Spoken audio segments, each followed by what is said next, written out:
Kisah Nabi Muhammad Shallallahu Alaihi Wasallam singkat dari lahir hingga wafat. Kisah Nabi Muhammad bisa diceritakan pada anak-anak kita. Ada banyak peristiwa penting yang berkaitan dengan Nabi Muhammad mulai dari kelahirannya, menikah, kala berdakwah hingga wafat.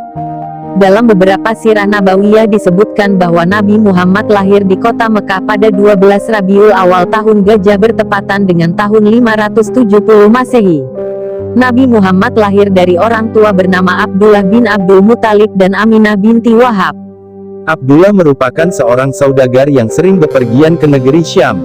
Setelah lahir, Nabi Muhammad diserahkan pada Halimah Sa'diyah untuk disusukan. Zaman dulu masyarakat Arab memiliki kebiasaan menyusukan anak-anak mereka kepada perempuan desa. Hal ini bertujuan agar anak-anaknya tumbuh di lingkungan pedesaan yang udaranya mas bersih. Nabi Muhammad pun tinggal bersama ibu susunya di dusun Bani Sa'ad selama 4 tahun. Kisah Nabi Muhammad selanjutnya, di usia 6 tahun sang ibu pun wafat. Kemudian Nabi Muhammad dirawat oleh kakeknya dari pihak ayah yaitu Abdul Muthalib.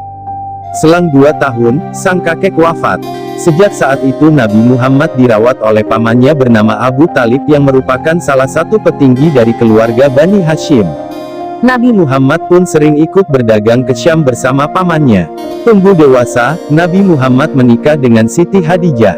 Siti Hadijah adalah wanita terpandang dan berasal dari golongan orang berada di Arab. Nabi Muhammad Menikah saat berusia 25 tahun.